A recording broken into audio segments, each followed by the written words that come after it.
The Swiss Family Robinson, or Adventures in a Desert Island, by Johann David Wyss.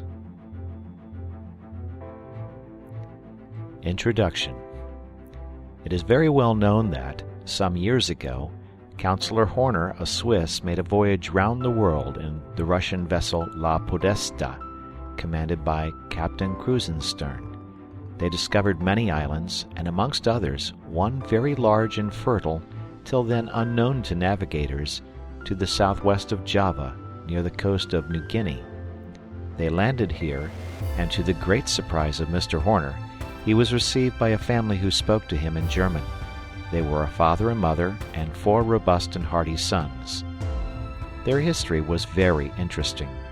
The father was a Swiss clergyman, who in the Revolution of 1798 had lost all his fortune and had determined to emigrate in order to seek elsewhere the means of supporting his family. He went first to England with his wife and children, consisting of 4 sons between the ages of 12 and 5. He there undertook the office of missionary to Otaheite, not that he intended to remain on that uncivilized island, but he wished to proceed from thence to Port Jackson as a free colonist. He invested his little capital in seeds of every description and some cattle to take out with him. They had a prosperous voyage till they were near the coast of New Guinea, when they were overtaken by a frightful storm. At this period he commenced his journal, which he afterwards committed to the care of Mr. Horner, to be forwarded to his friends in Switzerland. Some time before, a boat from an English vessel, the Adventurer, had visited them, and the father had sent the first part of his journal by Lieutenant Bell to the captain, who remained in the vessel. A violent tempest arose, which continued some days, and drove the Adventurer from the coast. The family concluded the ship was lost, but this was not the case, as will be seen in the conclusion. Chapter 1. The tempest had raged for 6 days, and on the 7th seemed to increase. The ship had been so far driven from its course that no one on board knew where they were. Everyone was exhausted with fatigue in watching. The shattered vessel began to leak in many places. The oaths of the sailors were changed to prayers, and each thought only how to save his own life.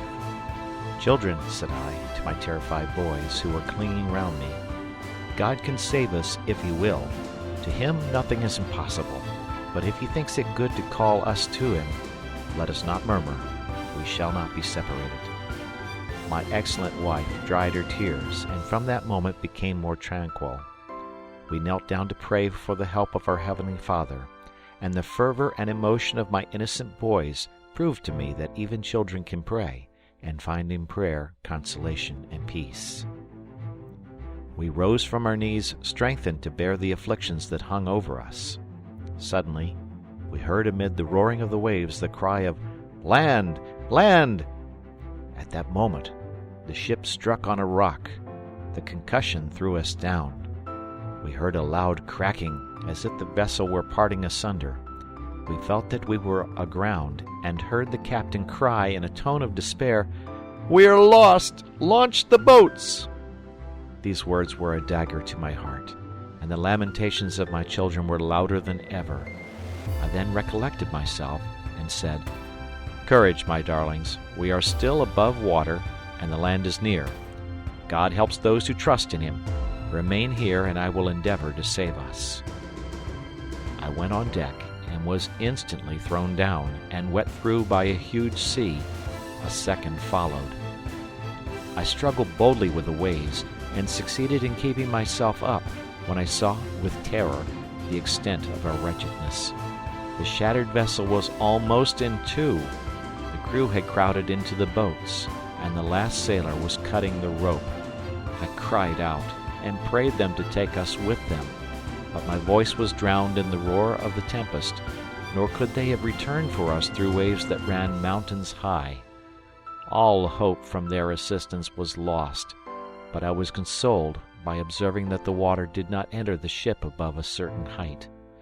The stern, under which lay the cabin which contained all that was dear to me on earth, was immovably fixed between 2 rocks. At the same time I observed towards the south traces of land, which, though wild and barren, were now the haven of my almost expiring hopes, no longer being able to depend on any human aid. I returned to my family, and endeavored to appear calm. "Take courage," cried I. "There is yet hope for us.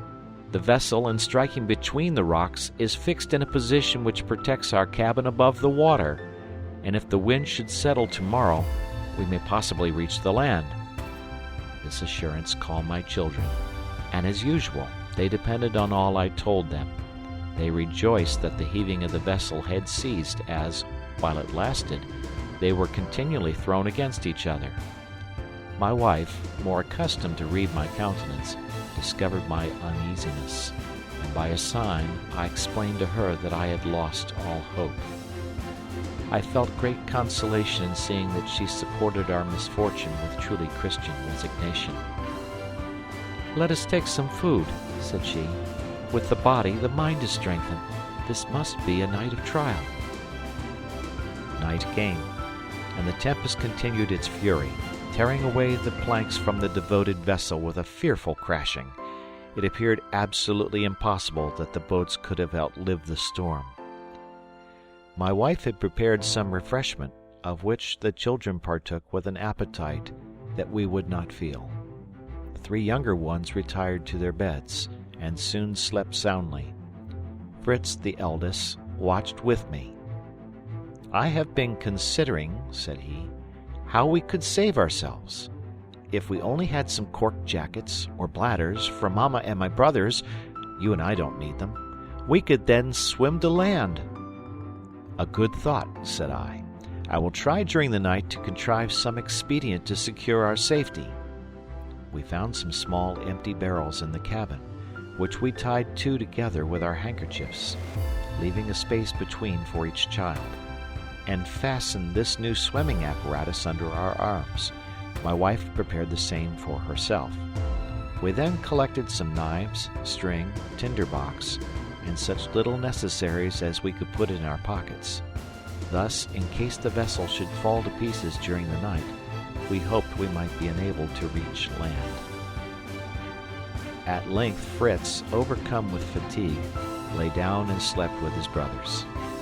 My wife and I, too anxious to rest, spent that dreadful night in prayer and in arranging various plans. How gladly we welcomed the light of day shining through an opening. The wind was subsiding, the sky serene, and I watched the sun rise with renewed hope. I called my wife and children on deck. The younger ones were surprised to find we were alone. They inquired what had become of the sailors, and how we should manage the ship alone. "Children," said I, "one more powerful than man has protected us till now, and will still extend a saving arm to us if we do not give way to complaint and despair. Let all hands set to work. Remember that excellent maxim, God helps those who help themselves. Let us all consider what is best to do now." "Let us leap into the sea," cried Fritz, "and swim to the shore." "Very well for you," replied Ernest, "who can swim, but we should all be drowned. Would it not be better to construct a raft and go all together?" "That might do," added I, "if we were strong enough for such a work, and if a raft was not always so dangerous a conveyance. But away, boys, look about you, and seek for anything that might be useful to us." We all dispersed to different parts of the vessel. For my own part, I went to the provision room to look after the casks of water and other necessaries of life. My wife visited the livestock and fed them, for they were almost famished. Fritz sought for arms and ammunition, Ernest for the carpenter's tools. Jack had opened the captain's cabin and was immediately thrown down by 2 large dogs, who leaped on him so roughly that he cried out as if they were going to devour him. However, hunger had rendered them so docile that they licked his hands, and he soon recovered his feet, seized the largest by the ears, and, mounting his back, gravely rode up to me as I was coming from the hold. I could not help laughing. I applauded his courage, but recommended him always to be prudent with animals of that kind, who are often dangerous when hungry. My little troop began to assemble. Fritz had found 2 fowling pieces, some bags of powder and shot, and some balls in horn flasks. Ernest was loaded with an axe and hammer. A pair of pincers, a large pair of scissors, and an auger showed itself half out of his pocket. Francis had a large box under his arm, from which he eagerly produced what he had called little pointed hooks. His brothers laughed at his prize. "Silence," said I. "The youngest has made the most valuable addition to our stores. These are fish hooks, and may be more useful for the preservation of our lives than anything this ship contains. However, Fritz and Ernest have not done amiss." "For my part," said my wife, "I only contribute good news. I have found a cow, an ass, 2 goats, 6 sheep, and a sow with young. I have fed them and hope we may preserve them." "Very well," said I to my little workman. "I am satisfied with all but Master Jack, who, instead of anything useful, has contributed 2 great eaters, who will do us more harm than good." "They can help us to hunt when we get to land," said Jack. "Yes," replied I, "but can you devise any means of our getting there?" "It does not seem at all difficult," said the spirited little fellow. "Put us each into a great tub, and let us float to shore. I remember sailing capitally that way on Godpapa's great pond. That's a very good idea, Jack. Good counsel may sometimes be given even by a child. Be quick, boys. Give me the saw and auger with some nails. We will see what we can do." I remembered seeing some empty casks in the hold. We went down and found them floating. This gave us less difficulty in getting them upon the lower deck, which was just above the water. They were of strong wood, bound with iron hoops, and exactly suited my purpose. My sons and I therefore began to saw them through the middle. After long labor, we had 8 tubs all the same height. We refreshed ourselves with wine and biscuit, which we had found in some of the casks.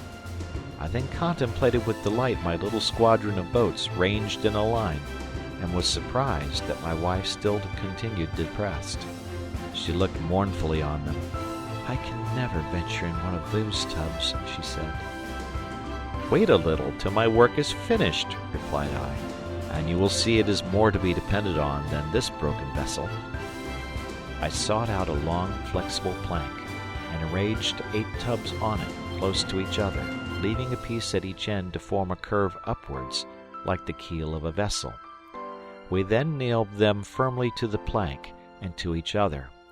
We nailed a plank at each side, of the same length as the first, and succeeded in producing a sort of boat, divided into 8 compartments, in which it did not appear difficult to make a short voyage over a calm sea.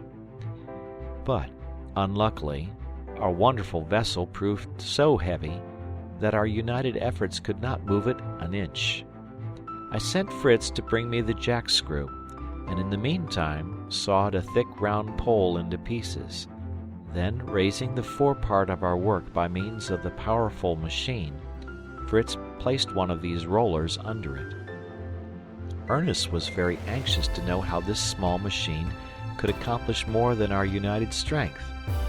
I explained to him, as well as I could, the power of the lever of Archimedes, with which he had declared he could move the world if he had but a point to rest it on, and I promised my son to take the machine to pieces when we were on shore and explain the mode of operation.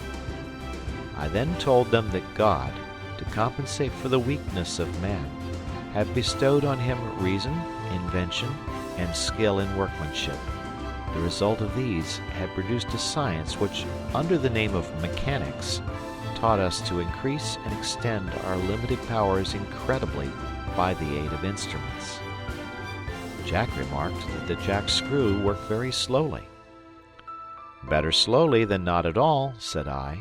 "It is a principle in mechanics that what is gained in time is lost in power.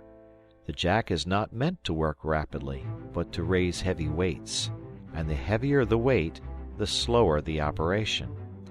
But can you tell me how we can make up for the slowness?" "Oh, by turning the handle quicker, to be sure." "Quite wrong. That would not aid us at all. Patience and reason are the two fairies by whose potent help I hope to get our boat afloat." I quickly proceeded to tie a strong cord to the after part of it, and the other end to a beam in the ship, which was still firm, leaving it long enough for security. Then, introducing 2 more rollers underneath, and working with a jack, we succeeded in launching our bark, which passed into the water with such velocity that but for our rope it would have gone out to sea. Unfortunately, it leaned so much on one side that none of the boys would venture into it. I was in despair, when I suddenly remembered it only wanted ballast to keep it in equilibrium. I hastily threw in anything I got hold of that was heavy, and soon had my boat level and ready for occupation. They now contended who should enter first, but I stopped them, reflecting that these restless children might easily capsize our vessel. I remembered that savage nations made use of an outrigger to prevent their canoe oversetting, and this I determined to add to my work. I fixed 2 portions of a topsail yard, one over the prow, the other across the stern, in such a manner that they should not be in the way in pushing off our boat from the wreck. I forced the end of each yard into the bunghole of an empty brandy cask to keep them steady during our progress. It was now necessary to clear the way for our departure. I got into the first tub, and managed to get the boat into the cleft in the ship's side by way of a haven. I then returned, and with the axe and saw, cut away right and left all that could obstruct our passage. Then we secured some oars to be ready for our voyage next day. The day had passed in toil, and we were compelled to spend another night on the wreck, though we knew it might not remain until morning. We took a regular meal, for during the day we had scarcely had time to snatch a morsel of bread and a glass of wine. More composed than on the preceding night, we retired to rest. I took the precaution to fasten the swimming apparatus across the shoulders of my 3 younger children and my wife, for fear another storm might destroy the vessel and cast us into the sea. I also advised my wife to put on a sailor's dress, as more convenient for her expected toils and trials. She reluctantly consented, and after a short absence, appeared in the dress of a youth who had served as a volunteer in the vessel. She felt very timid and awkward in her new dress, but I showed her the advantage of the change, and at last she was reconciled, and joined in the laughter of the children at her strange disguise. She then got into her hammock, and we enjoyed a pleasant sleep to prepare us for new labors. End of chapter 1.